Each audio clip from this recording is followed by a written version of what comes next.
সুপ্রিয় দর্শক, আপনি কি শসা চাষ করেছেন? জানতে চান শসা গাছে কি দিলে ছোট গাছে যেমন দ্রুত ফুল আসবে, সেই সাথে ছোট গাছে দ্রুত শসা আসবে। ভিডিওতে দেখাবো সম্পূর্ণ ঘরোয়া কিছু উপাদানের সাহায্যে সম্পূর্ণ বিনা খরচে নিজ বাসায় তৈরি করে এমন একটি বিশেষ সার, যে সারটি যদি আপনি নিয়ম মেনে গাছে একবার ব্যবহার করতে পারেন, তাহলে ছোট গাছে দেখবেন দ্রুত ফুল আসবে, সেই সাথে প্রচুর শসা ধরবে। সেই সাথে ভিডিওর শেষে একটা পরামর্শ থাকবে, যে পরামর্শ মানলে শসার সাইজ অনেক বড় হবে।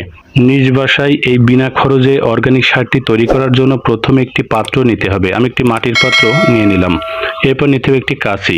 এরপর নিতে হবে বিভিন্ন ফলমূল এবং শাকসবজির খোসা, যেমন তরমুজের খোসা, মালটার খোসা, কমলালেবুর খোসা, বিভিন্ন কাঁঠাল গাছের খোসা বা বিভিন্ন সবজি যেমন পেঁপে, কাঁচা কলা আছে, অর্থাৎ যে কোনো ফল বা সবজি যে খোসাগুলো থাকবে সেগুলো সংগ্রহ করে কুচি কুচি করে কেটে পাত্রের ভিতরে নিতে হবে। এরপরে নেবেন কিছু পরিমাণে পাকা কলার খোসা। পাকা কলার খোসার ভিতরে প্রচুর পরিমাণে হরমোন এবং ভিটামিন থাকে, যা গাছে ফুল ফল আনতে সাহায্য করে। এরপরে নেবেন কিছু পরিমাণে পেঁয়াজ বা রসুনের খোসা। তো পেঁয়াজ রসুন যে খোসা ছাড়ানোর পর আমরা ফেলে দিই, ফেলে না দিয়ে গাছে অবশ্যই ব্যবহার করবেন। এই পেঁয়াজের খোসা নির্যাস ব্যবহার করলে গাছে দ্রুত ফুল আসতে সাহায্য করে। তো এরপরে নিতে হবে কিছু পরিমাণে নিম গাছের পাতা, অর্থাৎ প্রাকৃতিক কীটনাশক। বাজার থেকে ঔষধ ক্রয় না করে নিজ বাসায় যদি সম্পূর্ণ প্রাকৃতিক কীটনাশক হিসেবে কাজ করবে এই নিম গাছের পাতার নির্যাস।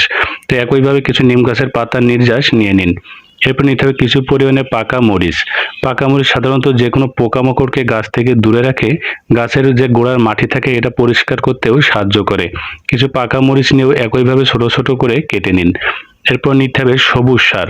সবুজ সার হিসেবে যে কোনো সবুজ গাছের পাতা, লতা পাতা, ভুট্টা গাছ, নেপিয়ার ঘাস বা জার্মান ঘাস থাকে, সেগুলো ছোট ছোট করে কেটে সবুজ সারের উৎস হিসাবে এটি ব্যবহার করুন। এরপর নিতে হবে অ্যান্টিঅক্সিডেন্টের উপাদান হিসাবে লেবু গাছের পাতা। অ্যান্টিঅক্সিডেন্ট গাছে গেলে ফুলের বোটা শক্ত হয়, ফলে ফুলগুলা ঝরে পড়ে না। এরপরে নিতে হবে কিছু পরিমাণে জল। তো এই পাত্রের ভিতরে কতটুকু জল ব্যবহার করবেন, এতটুকু নেবেন যাতে করে পুরো উপাদানটি ভালো করে ডুবে যায়। তারপরে ভালো করে নাড়াচাড়া করে লাঠির সাহায্যে ভালো করে মিশিয়ে ফেলুন। এরপর নিতে হবে কিছু পরিমাণে ছাই। বাসা বাড়িতে গাছের পাতা বা কাঠ পোড়ানোর পরে যে ছাই থাকে, ছাই ব্যবহার করবেন। এটা মাটিতে থাকা ক্ষতিকারক রোগ জীবাণু, যে কোনো ব্যাকটেরিয়া, ভাইরাস বা যে কোনো ক্ষতিকারক পোকামাকড় দূর করতে সাহায্য করে। এছাড়াও গাছের গোড়ায় দ্রুত নতুন গাছের শিকড় গজাতে যে পটাশিয়াম সার আছে, তার বিকল্প হিসেবেও এ ছাই খুবই কার্যকরী। অর্থাৎ সারেরও কাজ করবে, পাশাপাশি মাটি বিশুদ্ধ করতেও সাহায্য করবে। এরপর নিতে হবে টক দই। আপনি যে কোনো মিষ্টির দোকান থেকে কিছুটা টক দই সংগ্রহ করবেন। টক দই কেন দিবেন? টক দই দেওয়ার কারণ হলো, আমরা যে উপাদানগুলো মেশালাম এর ভিতরে যে ব্যাকটেরিয়া থাকে সেটা যেন এর সাথে ভালো করে মিশে দ্রুত পচে, অর্থাৎ গাজন পদ্ধতির মাধ্যমে পচে সুন্দর একটি অর্গানিক সার তৈরির জন্য টক দই ব্যবহার করুন। তো আমরা টক দই 1 থেকে 2 চামচ পরিমাণে ব্যবহার করব। তো আরেকটা উপাদান দেখাই, সেটা হলো ইউরিয়া সার। এটা যদি আপনার হাতের কাছে থাকে তাহলে ব্যবহার করবেন, না হলে দরকার নেই। অর্থাৎ টক দইয়ের পরিমাণ একটু বেশি দিলেই হবে। তো যেহেতু টক দই আমার কাছে কম ছিল, তাই ইউরিয়া সার ব্যবহার করলাম। ইউরিয়া সার দিলে একই সাথে এটি যেমন দ্রুত পচাতে সাহায্য করবে, সেই সাথে গাছের নাইট্রোজেনের সাপ্লাই করবে, যা গাছের পাতা সবুজ করতে এবং ডগার বৃদ্ধিতেও সাহায্য করবে। তো প্রত্যেকটি উপাদান ভালো করে মিশিয়ে নিয়ে একটি পলিব্যাগ নিতে হবে। খেয়াল রাখবেন পলিব্যাগটি যেন ছিদ্রযুক্ত না হয়।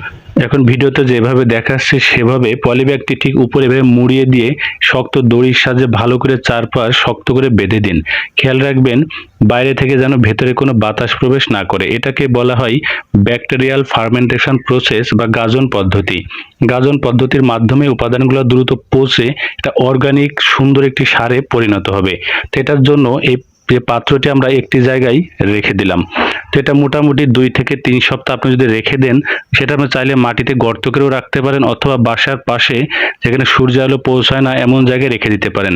2 থেকে 3 সপ্তাহের ভিতরে এটি পচে সুন্দর একটি কালো ধরনের অর্গানিক সারে পরিণত হবে।